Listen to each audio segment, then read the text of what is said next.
Now, besides layout, another major decision is the role of humans and machines in the system. Manufacturing systems can also be classified by the balance between human effort and machine effort. First, manual work systems rely mainly on human labor. Workers perform the task directly with little or no powered equipment. Second, worker machine systems, which involve cooperation between humans and machines. The machine provides power or motion, while the worker operates, guides, loads, or supervises it. And this is very common in many factories. Third, automation systems, which perform the process with minimal direct human participation based on pre-programmed instructions. It is important to understand that automation does not mean humans disappear completely. Even in automated systems, humans are still needed for setup, maintenance, supervision, quality assurance, and problem solving. So the real question is not whether humans or machines are better. The question is how to divide work between them effectively. And that naturally leads to the next question. What kind of automation is suitable in different production situations? So there are three major types of automations. One we call fixed automation, another is programmable automation, and lastly, flexible automation. Now, fixed automation is designed for high production volume and low variety. Okay, and the sequence is rigidly built into the equipment. It has high initial investment but can produce very efficiently. A transfer line is a good example. Programmable automation is suitable for batch production. The machine can be reprogrammed for different products, but changeover takes time. CNC machines are a familiar example. Okay. Another type is flexible automation, which is an advanced form of programmable automation. It can handle different products with very little downtime for changeover, and this is useful when both variety and responsiveness are important.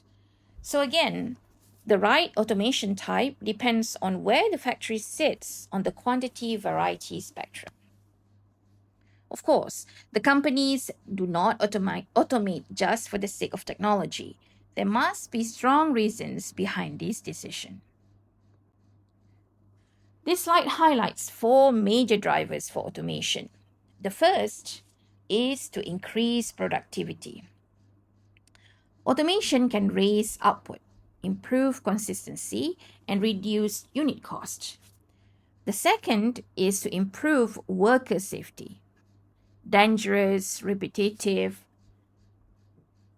hot, toxic, or physically demanding tasks can be transferred to machines.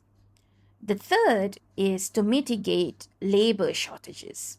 In some industries, it is difficult to recruit or retain workers, especially for repetitive jobs. Automation helps maintain production capacity. And the fourth is to unlock technological capabilities. Some tasks require levels of speed, precision, repeatability, or miniaturization that human labor cannot achieve reliably.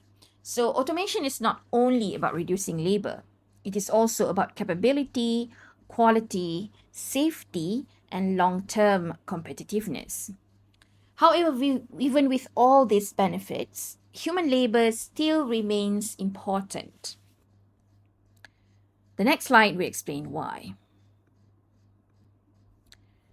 Now, although automation is powerful, human labor still has several important advantages. First is extreme flexibility. Humans can adapt quickly to product changes, unusual situations, and unexpected demand without needing reprogramming. Second is dealing with technological limits. Some tasks still require delicate hand-eye coordination, judgment, or dexterity that machines struggle to match. Third is economic limits. For very low volume or highly customized product, it may not be worth investing in automation. And fourth is risk management.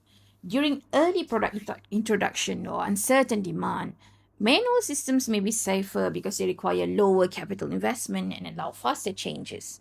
So, in manufacturing, humans and automation are not enemies, they are complementary resources. And the challenge is deciding where each one adds the most value. In fact, manufacturers do not jump directly to full automation. They move step by step, which is what the next slide shows.